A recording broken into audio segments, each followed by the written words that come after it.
Hello student, कैसे हैं आप लोग। आई होप आप लोग सब सही होंगे, मज़े में होंगे, ठीक ठाक होंगे।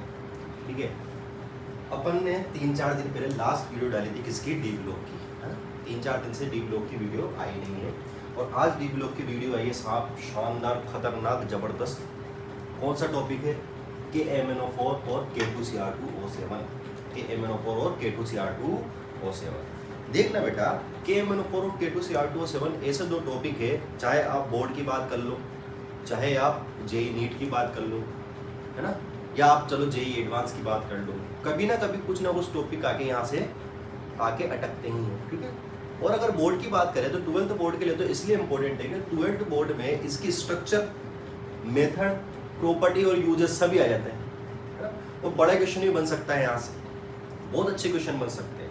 तो ठीक है, अब अपन क्या करते हैं बेटा, KMnO4 K2Cr2O7 को दोनों को एक साथ पढ़ते हैं। ठीक है, सबसे पहली बात तो मैं बोलता हूँ KMnO4 और K2Cr2O7। इसमें पढ़ने के टॉपिक क्या क्या है, वो पढ़ने के टॉपिक अपन पहले देखते हैं, उसके बाद आगे बात करेंगे। पढ़ने के टॉपिक में बताता हूँ इसमें क्या क्या है मेरे पास। एक तो इसका स्ट्रक्चर बोले तो ये कैसे बनता है, ये मेरे पास इसका पहला पढ़ने का टॉपिक है। दूसरा टॉपिक है बेटा मेथड, दूसरा टॉपिक है मेथड पढ़ने का टॉपिक है। दूसरा है प्रॉपर्टीज और फोर्थ है यूजेस। आई होप सबको क्लियर दिख रहा होगा। ठीक है, तो स्ट्रक्चर है, मेथड है, प्रॉपर्टी है और यूजेस। सबसे पहला टॉपिक मैंने डाला है बेटा स्ट्रक्चर। अपन स्ट्रक्चर को ढंग से पढ़ेंगे, है ना। सब अपने कॉपी किताबें पेन वेन बंद कर दो, 2x पे वीडियो कोई लेके नहीं आएगा, है ना। जैसे आप एक क्लास में बैठे देखते हो, लेक्चर अटेंड करते हो, ऐसे समझो मैं क्लास में पढ़ा रहा हूँ, उसको उसी तरीके से अपन लेक्चर को अटेंड करेंगे, है ना। ठीक है, सबसे पहले अपन बात करते हैं KMnO4 की। अब आप देखोगे सर आपने KMnO4 क्या, सर आपने तो क्या परमैंगनेट लिख दिया, समझ रहा।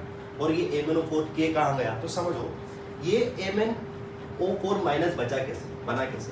अगर मैं KMnO4 को बोलता हूँ, क्या बोलता हूँ, KMnO4। ठीक है, तो पोटेशियम पे बेटा कितना आवेश रहता है, कितना चार्ज रहता है, कितना चार्ज रहता है, पोटेशियम पे हमेशा कितना चार्ज रहता है, +1 चार्ज रहता है। जब मैं इसको हटा दूंगा तो इस प्लस चार्ज को बैलेंस करने के लिए, इस प्लस चार्ज को बैलेंस करने के लिए मेरे को एक माइनस लेके आना पड़ेगा, तभी तो चार्ज बैलेंस होगा ना। तो यहाँ पर मैंने क्या लिख दिया बेटा मेरे बच्चों, माइनस लिख दिया, है ना। तो मैंने क्या लिख दिया बेटा यहाँ पर MnO4 माइनस, बेटा ये KMnO4 ही है, KMnO4 ही है। KMnO4 की जगह मैंने क्या लिख दिया, MnO4 माइनस, है ना। अगर मैं इसको MnO4 माइनस लिखता हूं तो इसका जो नाम होता है वो होता है परमैंगनेट। ध्यान समझना, परमैंगनेट। अगर यहां पर मैं पोटेशियम लगा दूं तो ये क्या हो जाएगा, पोटेशियम परमैंगनेट। तो KMnO4 क्या है बेटा, पोटेशियम परमैंगनेट। आई बात समझ लो, KMnO4 क्या है, पोटेशियम परमैंगनेट। क्लियर है बात। अपने सिलेबस में परमैंगनेट, मैग्नेट, क्रोमेट, डाइक्रोमेट सब कुछ है। K2Cr2O7 पे भी पढ़ेंगे, है ना। पोटेशियम डाइक्रोमेट बोलते हैं, मैं डाइक्रोमेट पढ़ाऊंगा, पोटेशियम अपन लगा लेंगे। ठीक है, समझो। सबसे पहले परमैंगनेट पे आते हैं, एक एक करके पढ़ें। परमैंगनेट जब भी तुम्हारे दिमाग में परमैंगनेट आए, परमैंगनेट, एक बात है ना, परमैंगनेट मतलब MnO4 minus, permanganate MnO4 minus, permanganate MnO4 minus. 20-25 बार बोलो permanganate MnO4 minus, MnO4 minus, तो आपको याद हो जाएगा बेटा, है ना। अब इसमें कोई कंसेप्ट तो है नहीं, परमैंगनेट नाम कैसे दिया, तो मैं तुम्हें कुछ सिखा दूं कि भाई सब परमैंगनेट नाम था, नाम ऐसे ही दिया गया और नाम को तो रटना ही पड़ेगा, ठीक है ना बेटा। सर इसमें कोई प्रॉपर्टी के बेसिस पे आप, या तो आप तुम सारी प्रॉपर्टी याद कर लो कि हाँ सर इतनी सारी प्रॉपर्टी होनी चाहिए, इसका नाम क्या है, परमैंगनेट। तो अपन याद कर लेते बेटा परमैंगनेट की प्रॉपर्टी ये होती है। दोनों कुछ भी बात कर लो, तुम्हारी मर्जी। परमैंगनेट समझ रहा, मेरे पास है MnO4 माइनस और MnO4 माइनस का स्ट्रक्चर ये से होता है। अब तुम बोलोगे सर आपने तो स्ट्रक्चर बना दिया, इसको सिखा दो। स्ट्रक्चर बनाना सिखा देंगे बेटा, कोई दिक्कत वाली बात नहीं। इधर आओ, इधर आओ। व्हाट्सअप वाली हिंदी जानते हो, व्हाट्सअप वाली हिंदी, व्हाट्सअप वाली हिंदी, व्हाट्सअप वाली इंग्लिश जानते हो। तो मैं क्या लिखता हूँ, इधर देखो, इस बॉक्स में मैं क्या लिख रहा हूँ, इस बॉक्स को समझ लो।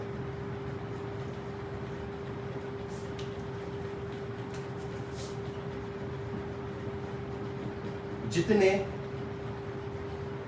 समझना, जितने नेगेटिव उतने ऑक्सीजन, देख रहा भाई, जितने नेगेटिव उतने ऑक्सीजन सिंगल बॉन्ड से, बाकी सारे डबल से, बाकी सारे डबल से। क्या बोलता हूं,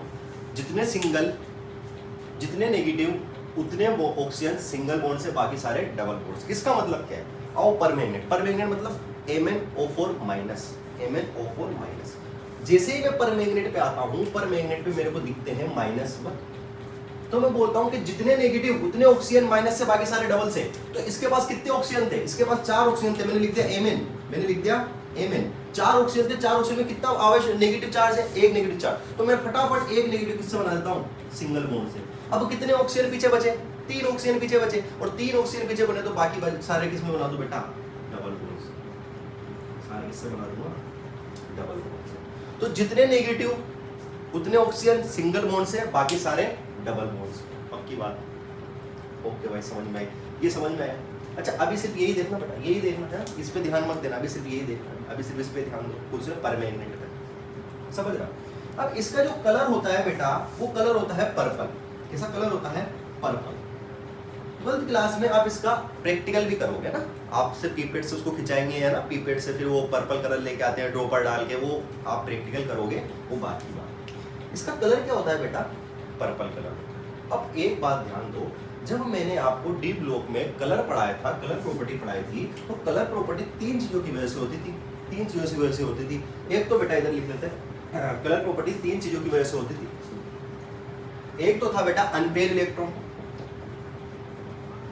अनपेयर इलेक्ट्रॉन जिसको मैंने बोला था डीडी ट्रांजिशन, डीडी ट्रांजिशन। दूसरा था CTS, charge transfer spectrum.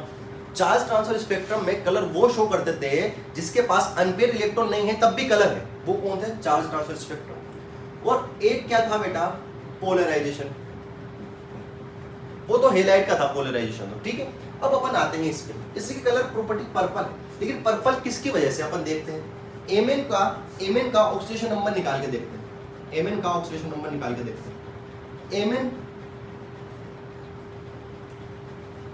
X plus कितने ऑक्सीजन है, 4 ऑक्सीजन। एक ऑक्सीजन पे कितना आवेश होता है, तो कितना चार्ज होता है बेटा, -2, तो 4 पे कितना होगा, -8। पूरे कंपाउंड पे कितना चार्ज है, -1 इजिकल टू -1, तो x equal to -1 plus 8 equal to +7। मतलब यहाँ पर Mn पे कितना चार्ज है साहब, Mn पे जो चार्ज दिख रहा है मेरे को, वो क्या दिख रहा है, +7 दिख रहा है, +7 चार्ज दिख रहा है। कोई दिक्कत वाली बात नहीं है साहब, +7 चार्ज है, बहुत बढ़िया, मजा आएगा। अब मेरे को बताओ कि Mn +7 पे होगा, Mn +7 पे होगा तो इसमें अनपेयर इलेक्ट्रॉन कुछ होंगे या नहीं होंगे, Mn +7 पे होगा तो अनपेयर इलेक्ट्रॉन कुछ होंगे या नहीं होंगे, निकाल के देख लेते हैं बेटा। अगर Mn +7 की बात करूं मैं, Mn +7 की बात करूं, यहीं कर लेते हैं, Mn +7 की बात करूं तो Mn, अब वो इलेक्ट्रॉनिक कोएफिशिएंट का एक मैंने वीडियो डाला है, कृपया करके उस वीडियो को ढंग से देखें, 11th वाले 12th वाले कोई भी उसको अच्छी तरीके से देखे। और ये Mn +7 आप यूं लिख दोगे यूं, है ना, लेकिन थोड़ा सा टाइम लगेगा ना, उसको वीडियो को देखना, बिना स्किप करे देखना।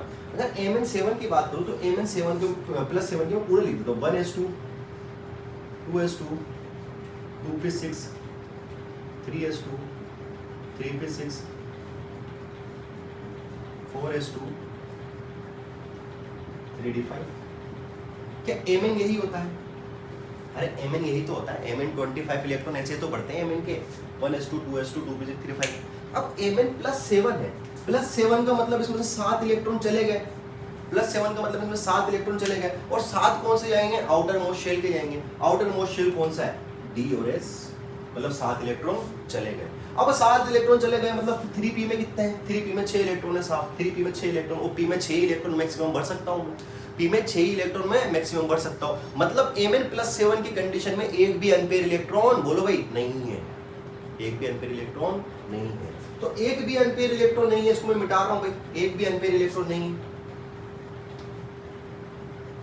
मतलब मैं बोल सकता हूं यहां पर स्मॉल n मतलब अनपेयर इलेक्ट्रॉन, फिर बता रहा हूं स्मॉल n, अनपेयर इलेक्ट्रॉन की संख्या कितनी है, 0, और अनपेयर इलेक्ट्रॉन 0 है। इसका जो पर्पल कलर है वो अनपेयर इलेक्ट्रॉन की वजह से या डी ट्रांजिशन की वजह से तो हो ही नहीं सकता। पहला क्वेश्चन तो यही बनता है कि पर मैग्नेट का जो कलर होता है वो किसकी वजह से होता है। अगर इसमें एक भी अनपेयर इलेक्ट्रॉन होता तो मैं बोल देता अनपेयर इलेक्ट्रॉन होने की वजह से डी ट्रांजिशन की वजह से इसका कलर हुआ होगा, लेकिन एक भी अनपेयर इलेक्ट्रॉन नहीं है, अनपेयर इलेक्ट्रॉन ही जीरो है। फिर लिख देता हूँ भैया अनपेयर इलेक्ट्रॉन, अनपेयर इलेक्ट्रॉन, पता नहीं क्या समझोगे इसको, अनपेयर इलेक्ट्रॉन। अनपेयर इलेक्ट्रॉन कितने हैं बेटा, अनपेयर इलेक्ट्रॉन ही जीरो है, और अनपेयर इलेक्ट्रॉन जीरो होने की वजह से इसका जो कलर होगा वो किसकी वजह से होगा, सीटीएस की वजह से। मतलब जो इसका जो पर्पल कलर आया है, जो पर्पल कलर आया वो किसकी वजह से आया, सीटीएस, चार्ज ट्रांसफर स्पेक्ट्रम की वजह से इसका क्या आया बेटा, कलर आया है। क्लियर है बात। ये इस नीचे वाले को भूल जाओ, अभी बाद में देखेंगे, नीचे वाले को भूल जाओ। तो ये पर मैग्नेट था, क्या पर मैग्नेट पूरी अच्छी तरीके से समझ में आया। पर मैग्नेट के बारे में फिर सुनो, पर मैग्नेट मतलब MnO4-, ठीक है। MnO4- पर मैग्नेट में जो Mn रहता है वो किसमें रहता है, +7 में। किसमें रहता है, +7 में रहता है। यहाँ भी किसमें बेटा, +7 में, +7 में रहता है। बहुत बढ़िया बात है। +7 में रहने की वजह से इसमें जो अनपेयर इलेक्ट्रॉन होते हैं वो कितने होते हैं, 0। अनपेयर इलेक्ट्रॉन 0 होने के बाद भी इसका कलर क्या है, पर्पल। अब भाई कलर सबको याद होने चाहिए, तीनों कंपाउंड कलर सबको याद होने चाहिए।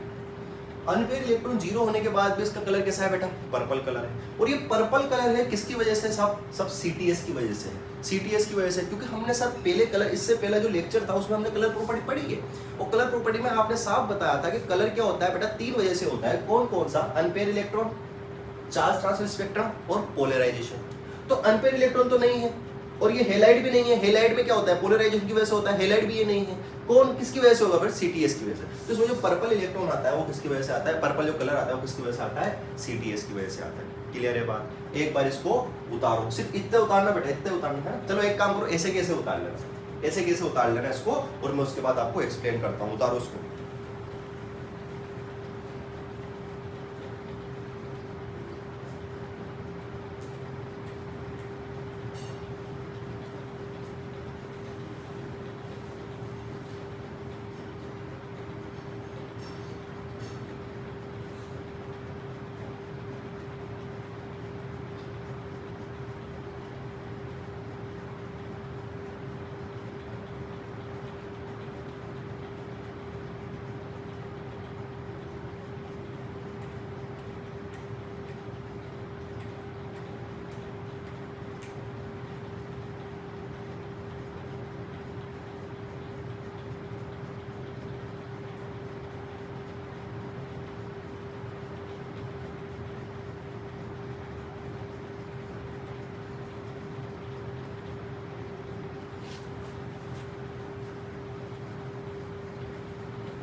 आई होप बेटा सबने लिखा होगा। तो मेरे को पर मैग्नेट समझ में आ गया। अब मैं मैग्नेट की बात करता हूँ बेटा। मैग्नेट में क्या करना है अपन को, पर मैग्नेट से एक नेगेटिव चार्ज ज़्यादा लगाना है ना बेटा। पर मैग्नेट है ना, पर मैग्नेट से एक नेगेटिव चार्ज ज़्यादा लगाना है। पर मतलब एक और पर लगा दिया तो नेगेटिव चार्ज 2 है ना। मैग्नेट मतलब 2 नेगेटिव चार्ज। अब जैसे ही मैं मैग्नेट लिखता हूँ तो मैग्नेट मेरे क्या होता है, MnO4-2। अब मैं वही बोलता हूँ क्या, कि जितने नेगेटिव उतने ऑक्सीजन सिंगल बॉन्ड से, बाकी सारे डबल बॉन्ड से। कितने नेगेटिव है बेटा, 2 नेगेटिव है। तो मैं लिख देता हूँ 2 नेगेटिव तो सिंगल बॉन्ड से आएगा, तो ये Mn, एक ऑक्सीजन ये लिख दिया माइनस में, एक ऑक्सीजन लिख दिया ये माइनस में, और बाकी 2 क्या, 4 ऑक्सीजन थे। 2 तो डबल बॉन्ड से और 2 सिंगल बॉन्ड से, ये आ गए भाई 2 डबल बॉन्ड से और 2 सिंगल बॉन्ड से। इसका जो कलर होता है साहब, वो कलर होता है ग्रीन। कैसा होता है बेटा, मैं फिर बोल रहा हूँ ये कलर आपको रटे हुए होने चाहिए, पर्पल, ग्रीन और येलो, है ना, पर्पल, ग्रीन और येलो। तो मेरे को याद है जो मैग्नेट का जो कलर होता है वो साफ कैसा होता है, ग्रीन कलर का होता है। बहुत बढ़िया ग्रीन कलर का होता है। लेकिन ये ग्रीन कलर का किस वजह से होता है, आपसे ये पूछे भाई। मेरे पास वापस 3 चीजें हैं। कौन कौन सी, पोलराइजेशन है, डी ट्रांजिशन है जिसमें अनपेयर इलेक्ट्रॉन की वजह से होगा, और एक क्या सीटीएस है जिसमें अनपेयर नहीं होने के बाद भी कलर होगा। तो पोलराइजेशन की वजह से तो मेरे को नहीं लगता होगा। क्यों नहीं होगा पोलराइजेशन की वजह से, क्योंकि भाई साहब पोलराइजेशन की वजह से क्यों होगा, तो जब हेलाइट होगा तभी तो पोलराइजेशन की वजह से होगा। तो पोलराइजेशन तो उसमें नहीं आएगा।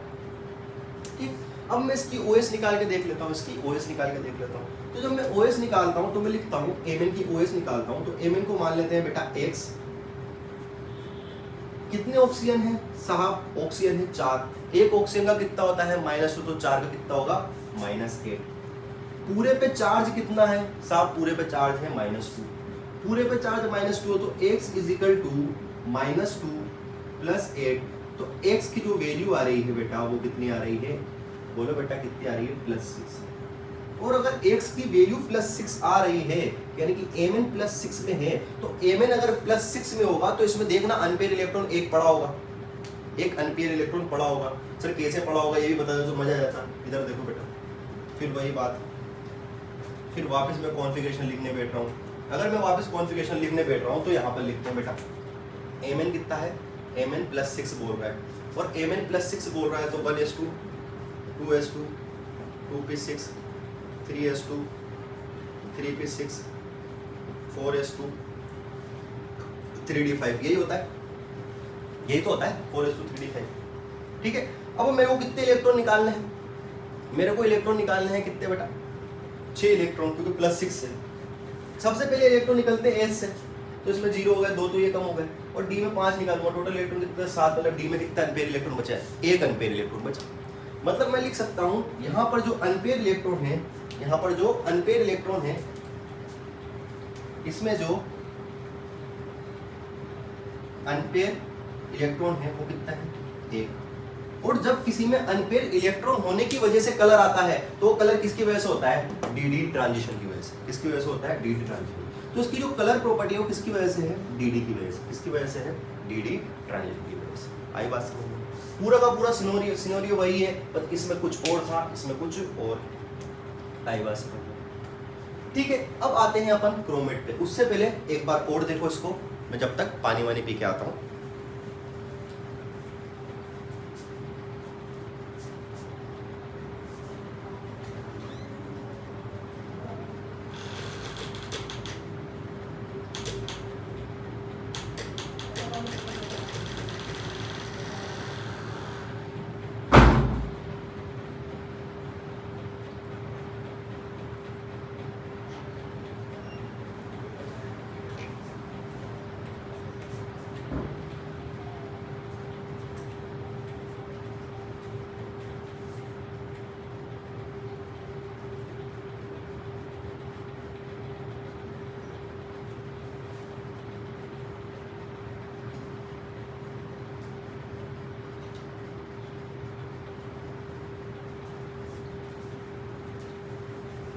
हाँ भाई, पानी वानी पी लिया, तुम भी पानी वानी पी लिया करो, गर्मी बहुत है।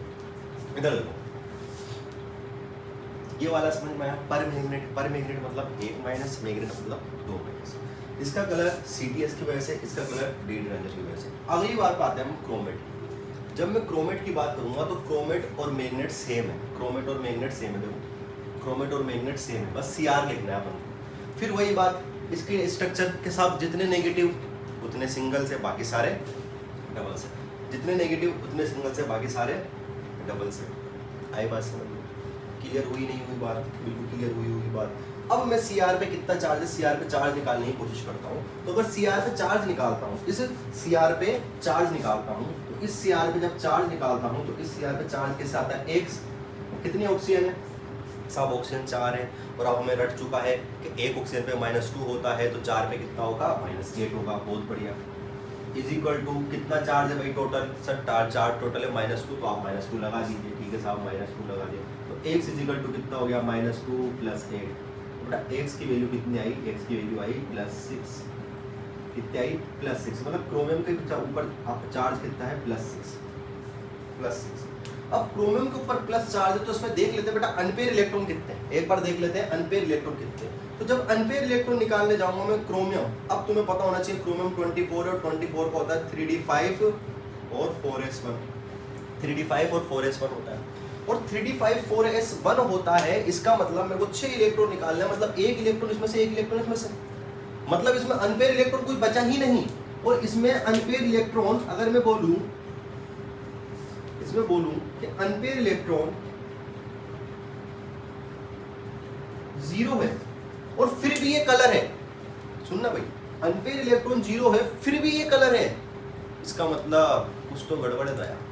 और वो दया की गड़बड़ क्या है कि इसका जो कलर है वो किसकी वजह से है, CTS की वजह से। किसकी वजह से है, CTS की वजह से, चार्ज ट्रांसफर स्पेक्ट्रम की वजह से है।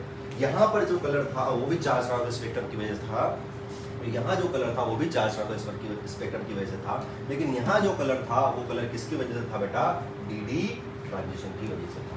इसकी वजह से था, डी ट्रांजिशन की वजह से था। इतनी बात आई होप सबको समझ में आई होगी, सबको अच्छी तरीके से समझ में आई होगी। अब देखना, ये सब जो होते हैं बेटा टेट्राहाइड्रल होते हैं। टेट्राहाइड्रल मतलब चतुष्फलकीय टेट्राहाइड्रल। जब आपने हाइब्रिडाइजेशन पढ़ा होगा तो हाइब्रिडाइजेशन में आपने पढ़ा होगा लीनियर, स्क्वायर, प्लेनर, पढ़ा होगा ना बेटा, है ना, पढ़ा होगा। तो ऐसे होता है टेट्राहाइड्रल। टेट्राहाइड्रल हाँ वही, जिसका जो बॉन्ड एंगल होता है वो होता है 109 डिग्री एंड 128 मिनट्स, जो आपने लिखा होगा 28 मिनट्स, है ना, ऐसे लिखते हो ना। टेट्राहाइड्रल होता है तो 109 डिग्री 28 मिनट, है ना, ऐसे लिखते हो ना, ये वही टेट्राहाइड्रल। लेकिन इसमें देखने वाली बात है, अब वो बच्चे बहुत सारे क्या बोलेगा, सर इसका जो आपने टेट्राहाइड्रल का जो हाइब्रिडाइजेशन लिखा ना वो गलत लिखा है, यहाँ sp3 आएगा सर, आपने D3s लिख दिया। अरे बेटा यही तो कमाल की बात है कंपाउंड में, यही तो कमाल की बात है, यही तो बहुत खतरनाक बात है इसमें। देखना सबसे पहले इसमें जो इंपॉर्टेंट लाइन लिखी है इन तीनों के लिए, ये सारी बातें इन तीनों के लिए सत्य है भाई, जो लिखे है ना बातें सब इन तीनों के लिए बिल्कुल सत्य है। मैं बात करता हूं कि एम का मतलब एमएन नहीं है। आप बोलो सर आपने सीआर लिखा या एमएन, एम मतलब है यहाँ पर मेटल, यहाँ एम मतलब क्या है, मेटल, मेटल, और ओ मतलब क्या है, ऑक्सीजन। एम मतलब क्या है, मेटल, और ओ मतलब है ऑक्सीजन। इसने बोला कि जितनी भी बॉन्ड लेंथ है, जितनी भी बॉन्ड लेंथ है किसके बीच की, मेटल और ऑक्सीजन के बीच की, सारी की सारी क्या है, सेम का मतलब कोई बड़ी नहीं है कोई ज्यादा नहीं है। क्यों है बेटा, रेजो मतलब रेजोनेंस की वजह से, किसकी वजह से, रेजोनेंस की वजह से। आइए समझिए, अगर मैं इसमें बात करूं तो देखो नेगेटिव सिंगल डबल, याद करो वो दिन जब आप कभी क्या पढ़ा करते थे, याद करो जब आप पढ़ा करते थे रेजोनेंस 11th क्लास में। तो अगर मैं इसको देखूं ना तो बेटा ये यहाँ पर जाएगा, देखा होगा ना बेटा, ये कॉन्फ़िगरेशन यहाँ जाता है, फिर ये यहाँ जाता है ना। अगर यहाँ से लेके आऊंगा तो फिर ये इधर घूम जाएगा, इधर घूम जाएगा, ये घूमते रहेंगे, और इसमें भी घूमेंगे, इसमें भी घूमेंगे, सब में घूमेंगे। और सब में घूमने की वजह से जो मेटल और ऑक्सीजन की जो बॉन्ड लेंथ होती है ना, वो क्या होती है बेटा, पार्शियली डबल होती है। क्या होती है, पार्शियली डबल। और पार्शियली डबल होने की वजह से, रेजोनेंस की वजह से, इसमें जितनी भी बॉन्ड लेंथ है सारी की सारी क्या है, सेम, कोई भी डिफरेंट नहीं है। बोलो भाई, कोई भी डिफरेंट नहीं है। चाहे मैं इस बॉन्ड लेंथ की बात करूं, चाहे मैं इस बॉन्ड लेंथ की बात करूं, चाहे मैं इस बॉन्ड लेंथ की बात करूं, चाहे मैं इस बॉन्ड लेंथ की बात करूं, अगर मैं कोई सी बॉन्ड लेंथ की, जैसे कि मान लो तुम्हें कोई क्वेश्चन दे देता है ऐसे, कोई क्वेश्चन ऐसे पागल बनाने के लिए तुम्हें कोई क्वेश्चन दे देता है, बेटा ये मिटा देते हैं, इसका काम खत्म हो गया, इसको ठीक है, ये भी समझ लोगे, ये भी मिटा देते हैं, ठीक है। अब तुम्हें कोई पागल बनाने के लिए क्वेश्चन देता है, वो क्वेश्चन कुछ जैसा रहता है कि भाई साहब मैंने आपको MnO4 एक माइनस लगाया, तो मतलब बेटा मैग्नेट है, पर मैग्नेट है, ये पर है ना बेटा, पर है, ठीक है। तो उसने मान लो आपको दे दी कि ये बॉन्ड लेंथ है, इसको दे दिया बेटा A, मेटल और ऑक्सीजन के बीच में इसको दे दिया A, इसको बोल दिया इसने B, इसको बोल दिया इसने C, इसको बोल दिया D। इस तरीके से बात कर रहा है ये ABCD। तो वो बोलता है कि भाई मेरे को बता दो ABCD में से कौन सी बॉन्ड लेंथ ज्यादा है या कौन सी बॉन्ड लेंथ कम है। तो बच्चे क्या सोचते हैं, सर ये नेगेटिव वाली है, नेगेटिव सिंगल बॉन्ड है, तो सिंगल बॉन्ड की क्या होती है बेटा, सबसे ज्यादा होती है। ये सोचो भाई सिंगल बॉन्ड की बॉन्ड लेंथ ज्यादा होती है, डबल की थोड़ी कम और ट्रिपल की सबसे कम हो जाती है। तो बच्चा आंसर लगाते हैं सर B की सबसे ज्यादा है। क्या है, B की सबसे ज्यादा। इसीलिए मैंने तुम्हें ये पॉइंट लिखाया है कि ऑल बॉन्ड लेंथ MO की, MO मतलब मेटल और ऑक्सीजन की बॉन्ड लेंथ सारी की सारी सेम होगी। तो मतलब इसका आंसर क्या होगा, अगर मैं बॉन्ड लेंथ का आंसर पूछूं इस क्वेश्चन का, तो बॉन्ड लेंथ का आंसर क्या होगा, A = B = C = D। सारी की सारी बॉन्ड लेंथ से, कोई भी बॉन्ड लेंथ ज्यादा या कम नहीं। उसके बाद आते हैं इस पे, इसके शेप पे। इसका जो शेप होता है बेटा टेट्राहाइड्रल होता है, लेकिन टेट्राहाइड्रल होने के साथ साथ समझना, टेट्राहाइड्रल जब होता है ना, टेट्राहाइड्रल, तो टेट्राहाइड्रल होता है sp3। क्या होता है, sp3। क्या होता है, sp3। लेकिन जो उसका हाइब्रिडाइजेशन होता है ना, वो होता है बेटा D3s। क्या होता है, D3s। और ये D3s कैसे आया, आपको कोऑर्डिनेशन कंपाउंड में पता पड़ेगा। जब अपन CFT पढ़ते हैं कोऑर्डिनेशन कंपाउंड की, तो CFT में क्या होता है, टेट्राहाइड्रल में क्या होता है, जो T2G और EG रहते हैं उनकी पोजीशन चेंज हो जाती है। क्या हो जाती है, T2G और EG की पोजीशन चेंज हो जाती है। बेटा आगे पढ़ेंगे ना, हाँ पढ़ेंगे, थोड़ा सा आगे पढ़ेंगे। T2G और EG की पोजीशन चेंज हो जाती है, मतलब जो T2G जो ऊपर रहता है वो नीचे आ जाता है, जो EG ऊपर रहता है वो नीचे आ जाता है, T2G नीचे रहता है वो ऊपर चला जाता है। तो जब इसमें इलेक्ट्रॉन जाते हैं तो 3 इलेक्ट्रॉन तो किस में जाते हैं, D में जाते हैं और एक S में जाता है। 3 इलेक्ट्रॉन किस में जाते हैं, D में जाते हैं, और एक किस में जाता है, S में। और जैसे ही D में जाते हैं तो आपसे ये पूछ सकते हैं D के भी कौन से ऑर्बिटल, तो D के भी कौन से ऑर्बिटल Eg वाले ऑर्बिटल, कौन से ऑर्बिटल, ये कौन से ऑर्बिटल है बेटा, Eg। और ये Eg और T2G आपको समझ में आएंगे कौन से ऑर्बिटल है, Eg, या फिर इसको जो NCERT में E भी लिख रखा है बस, है ना, E नोट या E लिख रखा है ना, तो वो बात की बात है। तो इसमें D के 3 ऑर्बिटल काम आते हैं, कौन सा, DXY, DYZ और DZX। आई बात समझ में?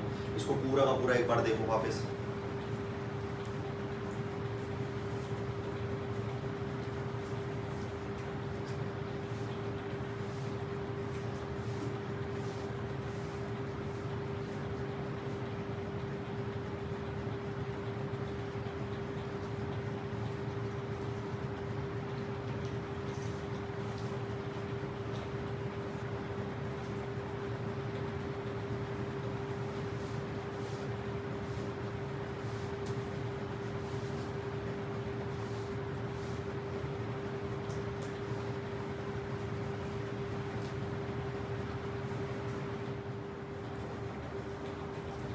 अपन ने 3 स्ट्रक्चर पढ़ ली थी, उसके बाद क्या है अपने पास चौथी स्ट्रक्चर है बेटा। अपन ने क्या बोला, टॉपिक में स्ट्रक्चर पढ़ेंगे, मेथड पढ़ेंगे, फिर मेथड के बाद क्या पढ़ेंगे बेटा, यूजेस पढ़ेंगे और उसकी प्रॉपर्टीज पढ़ेंगे, ये लिखा था। उसमें से अपन स्ट्रक्चर चल रहे थे, 3 स्ट्रक्चर मैंने पढ़ ली थी, मैग्नेट, पर मैग्नेट और क्लोरेट, है ना, ये पढ़ ली थी, क्रोमेट, सॉरी क्लोरेट नहीं क्रोमेट। और अब मैं पढ़ा रहा हूँ डाइक्रोमेट। डाइक्रोमेट मतलब क्या होता है, Cr2O7, Cr2O7-2, उसको बोलते हैं डाइक्रोमेट।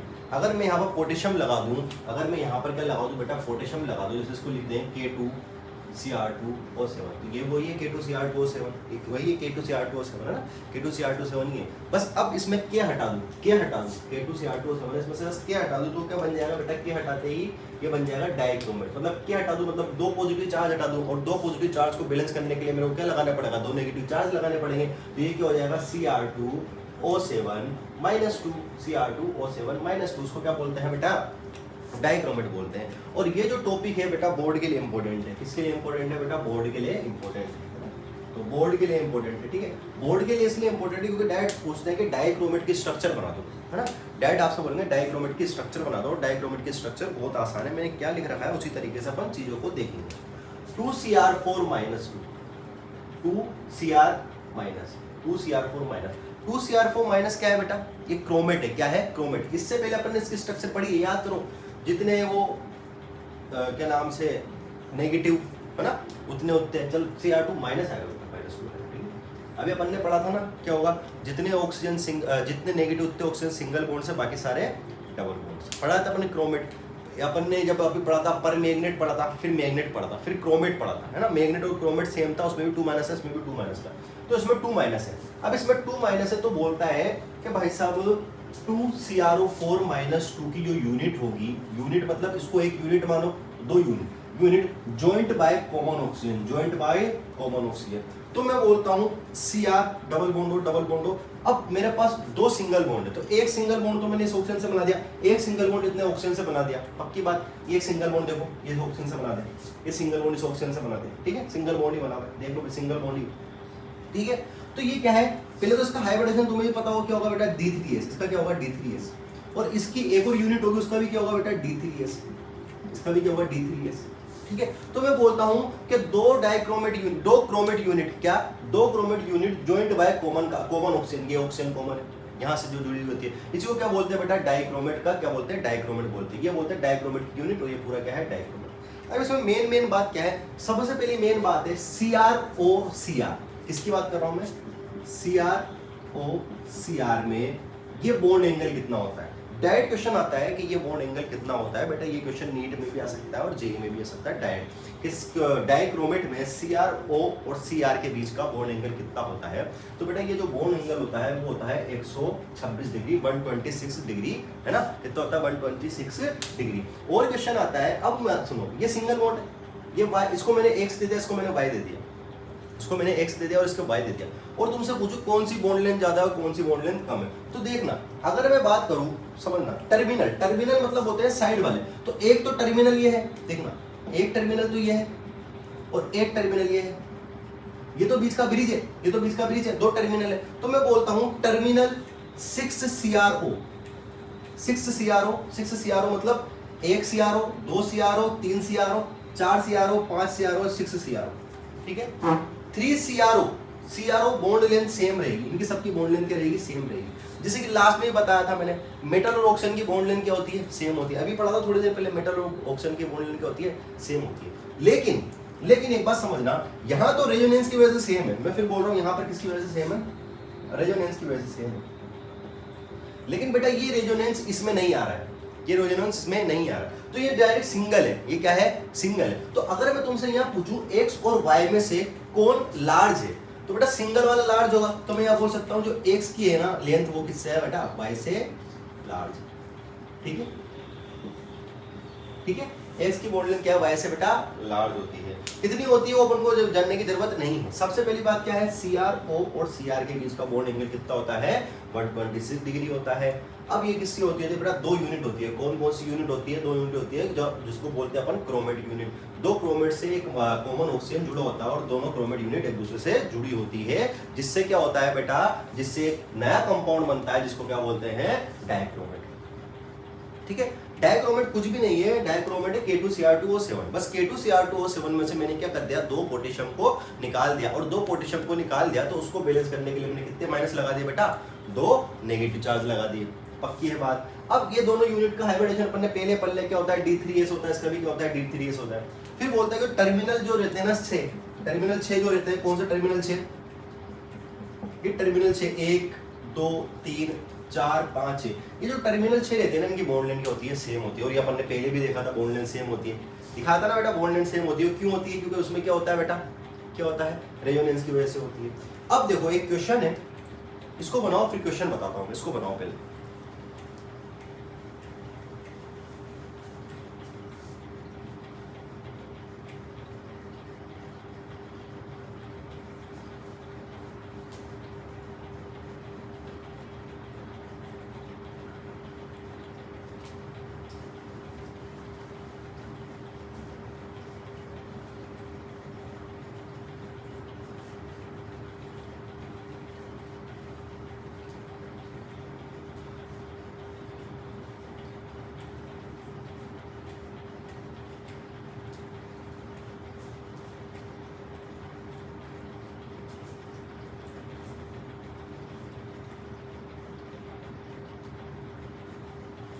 देखो बेटा क्वेश्चन देखना, अच्छा क्वेश्चन है, इंपॉर्टेंट क्वेश्चन है, ऐसा क्वेश्चन आ सकता है।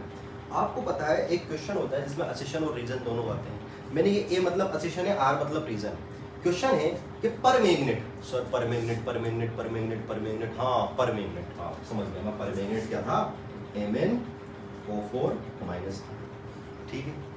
बोलता है पर मैग्नेट एंड पर क्लोरेट। अब ये पर क्लोरेट क्या है भाई, बस मैग्नेट की जगह Mn की जगह मेरे को क्या लगाना है, क्लोरीन लगाना है। तो पर क्लोरेट क्या होता है, ClO4-। पर मैग्नेट और पर क्लोरेट आइसोस्ट्रक्चर, आइसोस्ट्रक्चर समझते हो ना बेटा, आइसोस्ट्रक्चर टेट्राहाइड्रल, स्क्वायर प्लेनर, है ना, जैसे कि मान लो स्क्वायर बाय पिरामिड ये है ना। तो ये क्या होता है बेटा, आइसोस्ट्रक्चर्स होते हैं। जैसे दो कंपाउंड दे रखे, दोनों टेट्राहाइड्रल है तो ये आइसोस्ट्रक्चर, 2 स्क्वायर बाय पिरामिड है तो वो आइसोस्ट्रक्चर। आइसोस्ट्रक्चर मतलब इसकी स्ट्रक्चर सेम है। तो असेशन ये बोलता है कि पर मैग्नेट और पर क्लोरेट क्या है, आइसोस्ट्रक्चर है, और आइसोस्ट्रक्चर होने के साथ साथ क्या है बेटा, ये सेम है। दूसरा बोलता है both have same hybridization, both have same hybridization. Hybridization क्या होता है तुम्हें पता है, sp2 sp3 dsp2 dsp3, हाँ जो भी वो, ठीक है। अब मेरे को बताना भाई मेरा कौन सा स्टेटमेंट सही है, कौन सा स्टेटमेंट गलत है। आई होप सबने ऊपर वाला बना लिया होगा। इसको अपन मिटाते हैं और चीजों को समझते हैं, ये क्वेश्चन को समझते हैं।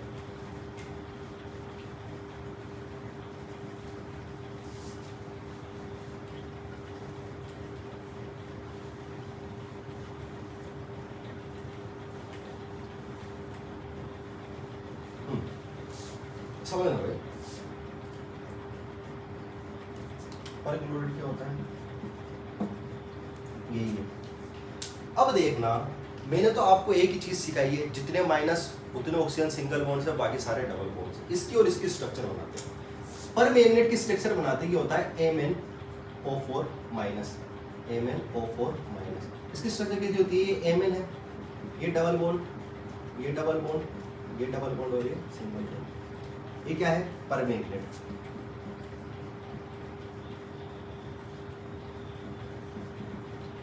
ठीक, अगर पर क्लोराइड की बात करो, पर क्लोराइड क्या होता है, ClO4-। तो एक तो Cl ये रहा, ये डबल बॉन्ड, ये डबल बॉन्ड, ये डबल बॉन्ड और ये सिंगल बॉन्ड। ठीक है, जितने नेगेटिव उतने ऑक्सीजन सिंगल बॉन्ड से, बाकी सारे डबल बॉन्ड से। मेरे पास ये पर किलो रेट है,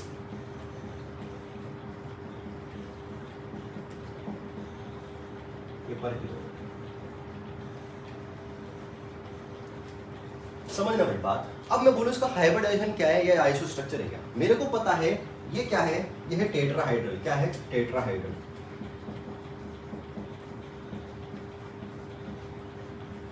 आपको पता है टेट्राहाइड्रल है, अपन ने पीछे देखा था। और ये भी क्या है? टेट्राहाइड्रल है। 4 बॉन्ड विदाउट लोन पेयर, मतलब क्या है? टेट्राहाइड्रल अपन ने देखा ना बेटा, वो होता है sp, sp2, sp3। sp3 की कंडीशन क्या हो सकती है? या तो 4 क्या हो, बॉन्ड पेयर हो। भाई केमिकल बॉन्डिंग थोड़ा सा ना, केमिकल बॉन्डिंग 4 तो बॉन्ड पेयर हो, या फिर क्या हो सकता है बेटा, या हो सकता है 3 तो बॉन्ड पेयर हो और 1 क्या हो, लोन पेयर हो। पढ़ा है ना बेटा ये, है ना, ये पढ़ा है। वैसा ही है पर क्लोरेट। अब 4 के 4 बॉन्ड लेंथ, 4 के 4 हो गया बॉन्ड लेंथ, तो मतलब ये भी क्या होगा? टेट्राहाइड्रल होगा। कोई दिक्कत वाली बात नहीं, ये भी क्या होगा? टेट्राहाइड्रल होगा। मतलब पहली जो असेशन है वो बिल्कुल करेक्ट है। असेशन क्या है? बिल्कुल करेक्ट है। ठीक है, अब रीजन पे आते हैं। Both have same hybridization, both have same hybridization. अगर इसका हाइब्रिडाइजेशन देखूं तो क्या है बेटा? सबसे यूनिक D3S है कि नहीं? D3S है कि नहीं? अभी अपन ने पहले देखा था D3S होता है। एक बात और याद रखना, ये जो D3S का और जो कॉम्प्लेक्स कंपाउंड का कंसेप्ट होता है जो मैंने बनाया, Eg, T2G, T2GVG, Eg ऊपर नीचे Tg, मैंने जो भी बोला तुमसे, है ना, कुछ भी बोला तुम्हें समझ में नहीं आया, लेकिन जो भी कंसेप्ट होता है ओनली डी ब्लॉक में वैलिड होता है। कौन से ब्लॉक में? डी ब्लॉक की मेटल में। क्या क्लोरीन डी ब्लॉक का है क्या? क्या क्लोरीन डी ब्लॉक का है क्या? साफ क्लोरीन डी ब्लॉक का नहीं है। क्लोरीन डी ब्लॉक का नहीं है। 4 बॉन्ड लेंथ है, यानी कि इसका हाइब्रिडाइजेशन क्या होगा बेटा? sp3। क्या हाइब्रिडाइजेशन होगा? sp3। तो मैं बोलता हूं मैग्नेट और पैरा मैग्नेट दोनों आइसो स्ट्रक्चर, बात सही है। बोथ हैव सेम हाइब्रिडाइजेशन, गलत। मतलब मैं बोल सकता हूं कि असेशन तो सही है और रीजन क्या है? गलत है। क्लियर है? इसको उतारो फटाफट।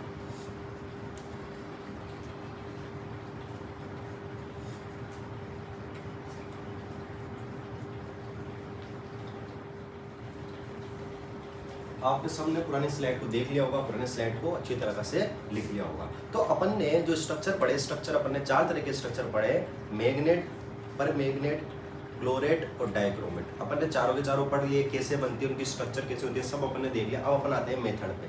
अपन को 2 ही मेथड पढ़ने हैं, KMnO4 और K2Cr2O7 कैसे फॉर्म होते हैं। अब देखो भाई, ये जो मेथड है, ये वाला मेथड है, ये वाला मेथड किसी चीज में नहीं छोटा। एम्स में आया है, जेई एडवांस में आया है, मेन में आया है, नीट में आया है, सब में आया है। ये क्वेश्चन सब में आया है, हो सकता है बोर्ड में भी आ गया हो, है ना, और हो सकता है इस बार बोर्ड में आ जाए। तो ध्यान से समझना, मेरे पास है पायरुलाइट या पायरुलोसाइट। क्या है? पायरुलोसाइट। सबसे पहले तुम्हारे क्वेश्चन यही आएगा कि पायरुलोसाइट से KMnO4 बनाओ, पायरुलोसाइट से KMnO4 बनाओ। तो सबसे पहले मेरे को ये तो याद होना चाहिए ना, पायरुलोसाइट का फॉर्मूला क्या होता है। तो पायरुलोसाइट का जो फॉर्मूला होता है वो होता है बेटा MnO2। क्या होता है? MnO2। साथ साथ इसकी ऑक्सीडेशन नंबर भी लिखते जाते हैं कि MnO2, Mn किस में है? +4 में है। किसमें है? +4 में है। जब पायरुलोसाइड में मैं क्या डालता हूँ? KOH डालता हूँ इन प्रेजेंस ऑफ ऑक्सीजन। क्या? पायरुलोसाइड में जब मैं KOH डालता हूँ इन प्रेजेंस ऑफ ऑक्सीजन, तो ऑक्सीजन की प्रेजेंस में डालने पर इसमें क्या होता है? कलर चेंज होता है। पायरुलाइट का कलर याद करने की जरूरत नहीं है, लेकिन जैसे ही KOH डालता हूँ कलर होता है ग्रीन। आपको यही मिलेगा बेटा, ये नहीं मिलेगा, फॉर्मूला नहीं मिलेगा, आपको कलर ही मिलेगा। लेकिन आपको ये पता होना चाहिए, मैंने 3 कलर रटने की बोला। ग्रीन किसका होता है? ग्रीन किसका होता है ना? और फिर पर्पल किसका होता है? पर्पल किसका होता है? ये मैंने कलर आपको रटने की बोला था, है ना, पर कलर रटने की बोला। मैंने बोला था पर मैग्नेट का कलर तो पर्पल होता है और मैग्नेट का कलर क्या होता है? ग्रीन होता है। ये बात हुई थी, ठीक है। और मैग्नेट क्या था? मैग्नेट क्या था? मैग्नेट एक तरीके से यही तो था ना, MnO4 -2। देखो ये यही तो है, Mn4 -2 यही तो है। अगर मैं यहाँ पर 2 पोटेशियम हटा दूं तो 2 पोटेशियम हटाने के लिए चार्ज को बैलेंस करने पर यहाँ पर मेरे को क्या लगाना पड़ेगा? ऑक्सीजन पे -2। यही तो है, पक्की बात। और ये जो कलर है इसमें ऑक्सीजन Mn की OH कितनी है बेटा? +6 है। ये देखा अपन ने, कितनी होती है? +6 होती है। और अपन ने ये भी देखा जो Mn की +6 होती है और इसका कलर किसकी वजह से होता है? इसका कलर होता है अनपेयर इलेक्ट्रॉन की वजह से, जिसको बोलते हैं DD ट्रांजिशन बोलते हैं, पक्की बात। अब जब मैं इसमें क्या कराता हूँ, एसिडाइसिस कराता हूँ, है ना, क्या कराता हूँ, प्रोटोनेशन कराता हूँ, यानी कि मैं कराता हूँ H+ से रिएक्शन करवाता हूँ। अब जब मैं H+ से रिएक्शन करवाता हूँ तो इसका कलर फटाफट ग्रीन से चेंज होकर क्या हो जाता है, पर्पल हो जाता है।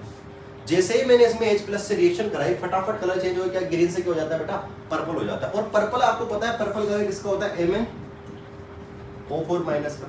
MnO4- मतलब मैग्नेट का, सॉरी पर मैग्नेट का। पर मैग्नेट कलर क्या होता है बेटा, पर्पल होता है। तो ये क्या होता है, जैसे ही H+ डालूंगा ना, ये क्या हो जाएगा, KMnO4 बन जाएगा। मतलब एक के चल जाएगा बाहर की तरफ, एक के चल जाएगा बेटा बाहर की तरफ। अब ये क्या हुआ, ये रिएक्शन हुई कैसे, इसको नीचे की तरफ समझाते हैं।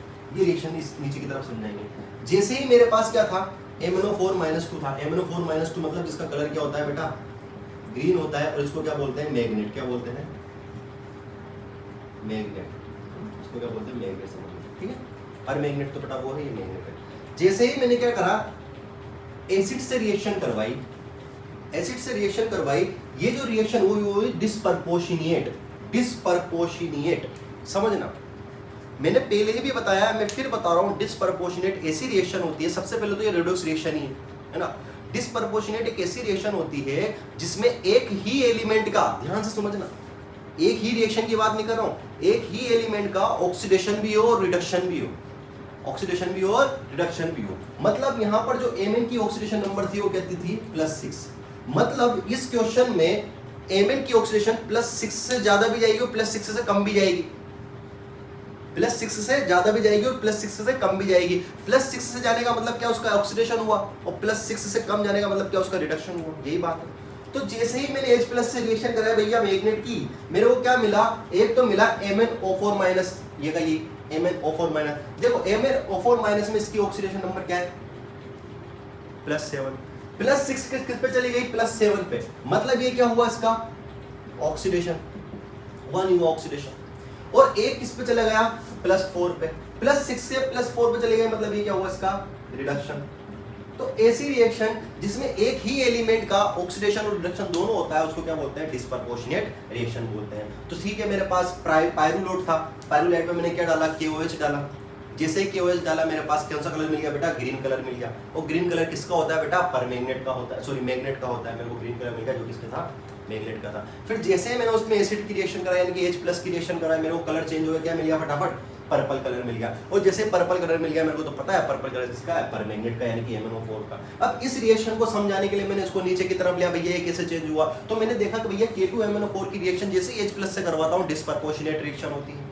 एक बार Mn+7 में चला जाता है और एक बार Mn+2 में चला जाता है। तो जैसे ही मैंने ग्रीन लिया, क्या MnO4 लिया, क्या लिया, MnO4-2 लिया। तो MnO4 की जैसे ही H+ से रिएक्शन कराई, अभिक्रिया रिएक्शन क्या हुई, डिस्प्रपोर्शनेट हुई। पहले Mn का एक बार ऑक्सीडेशन हुआ तो Mn+7 में चला गया, और एक बार रिडक्शन में हुआ, रिडक्शन किस में चला गया, MnO2। और ये MnO2 तो वही यार जो पहले था, क्या, पायरुलोसाइड, क्या है, पायरुलोसाइड। और एक क्या बाय प्रोडक्ट निकलता है, वो क्या होता है बेटा, H2 बाय प्रोडक्ट निकलता है। ये पूरी रिएक्शन किसकी है, मेथड ऑफ प्रिपरेशन किसका है बेटा, KMnO4 का। क्या है, मेथड ऑफ प्रिपरेशन, है ना, मेथड ऑफ प्रिपरेशन, है ना, MOP। ये किसका है बेटा, KMnO4 का। ठीक, कई बार तुम्हारे क्वेश्चन आएगा ना, तुम्हारे क्वेश्चन में कैसा आएगा बेटा, इसको एक बार उतार लो, फिर बताऊंगा क्वेश्चन कैसे आता है। उतारो स्क्रीन पर।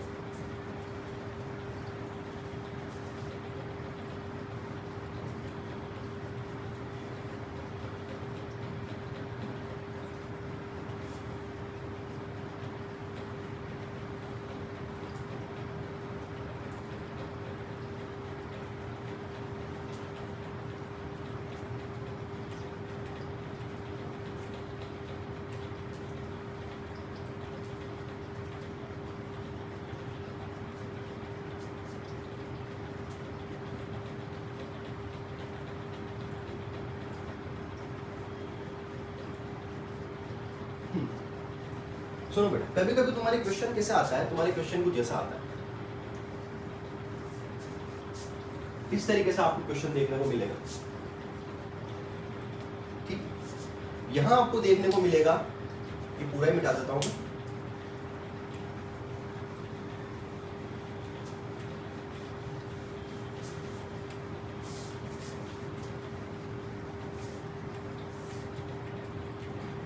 ऐसे कुछ क्वेश्चन देखने को मिलेगा, आपको ये रिएक्शन देंगे, और रिएक्शन देखिए क्या बोलेंगे, यहाँ पर ए, यहाँ पर बी, यहाँ पर सी और यहाँ पर डी, और आपको बोलेंगे ए बी सी डी को पहचानिए, identify A B C D.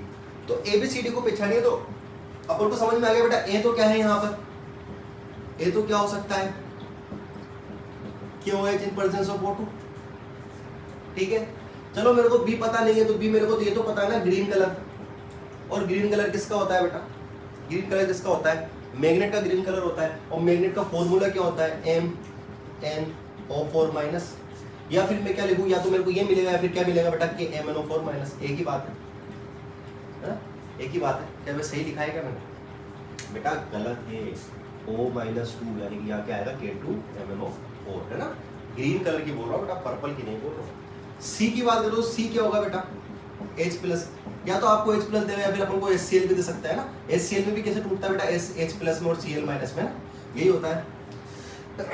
Sorry, D क्या है आपका, डी है पर्पल कलर।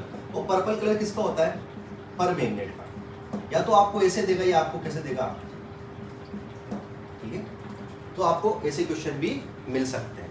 देख लो बेटा, इसको क्वेश्चन की फॉर्म में लिख लो एक बार, है ना। ऐसे क्वेश्चन भी आपको दे सकते हैं तो आपको याद रहेगा। या फिर आपको यहाँ पर क्या दे देंगे बेटा, कंपाउंड दे देंगे और आपसे कलर भी पूछ लेंगे, है ना। तो ये कलर तो आपको रटा हुआ होना चाहिए। ठीक है, देखो अच्छी तरह देखो एक बार,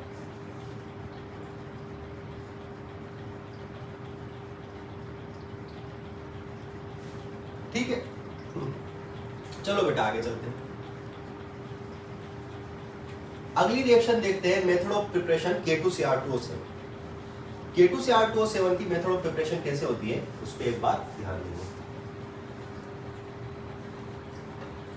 मेरे पास है क्रोमेट, क्या है क्रोमेट। सबसे पहले क्रोमेट का फॉर्मूला याद होना चाहिए। क्रोमेट का फॉर्मूला होता है FeO.Cr2O3। ये आयरन का ओरे होता है ना, जिसको बोलते हैं अयस्क बोलते हैं, हिंदी में क्या बोलते हैं, अयस्क। आयरन का क्या होता है बेटा, अयस्क होता है। इससे आयरन अपन को सेपरेट करके निकालना पड़ता है, बात की बात है वो। मैं बोला मेरे पास क्या है, क्रोमेट है। क्या है क्रोमेट, मतलब FeO.Cr2O3 मेरे पास ये है। ठीक, ये होने के बाद इसकी किसकी प्रेजेंस में, O2 की प्रेजेंस में मैंने क्या डाला, Na2CO3। क्या डाला, Na2CO3। जैसे ही Na2CO3 डाला, मेरे पास क्या बन गया, Na2Cr O4 मिल गया। क्या मिल गया, Na2Cr O4। और इसका जो कलर था वो था येलो, और तुम्हें पता है येलो कलर किसका होता है, Cr O4-2। क्या होता है, इसको क्या बोलते हैं बेटा, क्रोमेट। और जैसे ही मैंने को क्रोमेट मिला, जैसे ही मैंने इसको क्रोमेट मिला, मैंने वापस रिएक्शन किससे कराई बेटा, एसिड से। यहाँ पर रिएक्शन किससे करवाई, एसिड से। और एसिड से रिएक्शन करवाते ही किसमें चेंज हो गया, ऑरेंज में चेंज हो गया। किसमें चेंज हो गया, ऑरेंज में चेंज हो गया। ठीक है, अब ये ऑरेंज में चेंज हुआ, ऑरेंज में चेंज हुआ, तो ये ऑरेंज का फॉर्मूला क्या है, ये फॉर्मूला भी तुम्हें याद होना चाहिए, Na2Cr2O7। Na2Cr2O7। और जब मैंने किसमें KCl डाला तो किसमें चेंज हो गया, K2Cr2O7, जिसको क्या बोलते हैं बेटा, डाइक्रोमेट। K2Cr2O7 जिसका कलर क्या होता है, ऑरेंज। अब एक बात सुनने की, मेरे को ये समझ में नहीं आया सर कि आपने येलो से ऑरेंज बनाया, कोई दिक्कत वाली बात नहीं है, लेकिन आपने वापस ऑरेंज से ऑरेंज ही तो बनाया, इसमें दिक्कत क्या है भाई। जो काम Na2Cr2O7 कर सकता है वो K2Cr2O7 भी कर सकता है, तो आपने K2Cr2O7 क्यों बनाया, Na2Cr2O7 तक रिएक्शन क्यों नहीं रोक दी। ये है मुद्दे का सवाल भाई। आपने K2Cr2O7 ही क्यों बनाया, Na2Cr2O7 का कलर भी तो ऑरेंज है, काम भी तो सेम ही होगा बेटा। एक बात, K2Cr2O7 है वो कॉम्प्लेक्स में जो है अपन बोलते हैं सॉल्यूशन में ज़्यादा सोल्यूबल होता है, और ज़्यादा सोल्यूबल होता है तो रिएक्शन को अच्छी तरीके से कर पाता है। तो पोटेशियम आने की वजह से सिर्फ मेरा ये नेचर था कि मैं यहाँ पर पोटेशियम लिया हूँ ना, तो पोटेशियम क्या होता है, सोडियम की जो कंपेयर में अच्छा सोल्यूबल होता है, और अच्छा सोल्यूबिलिटी दिखाएगा तो रिएक्शन में अच्छा पार्टिसिपेट करेगा, और अच्छा पार्टिसिपेट करेगा तो अच्छी तरीके से रिएक्शन करेगा। इसलिए मैंने सिर्फ क्या किया, ऑरेंज कलर तो कुछ भी चेंज नहीं हुआ, KCl की रिएक्शन करवाई, और KCl में Na2Cr2O7 से क्या बन गया, K2Cr2O7 बन गया। आई बात समझ में, इसको भी लिखो। अच्छा ये क्या है बेटा, ये कौन सी रिएक्शन है, method of preparation, method of preparation K2Cr2O7।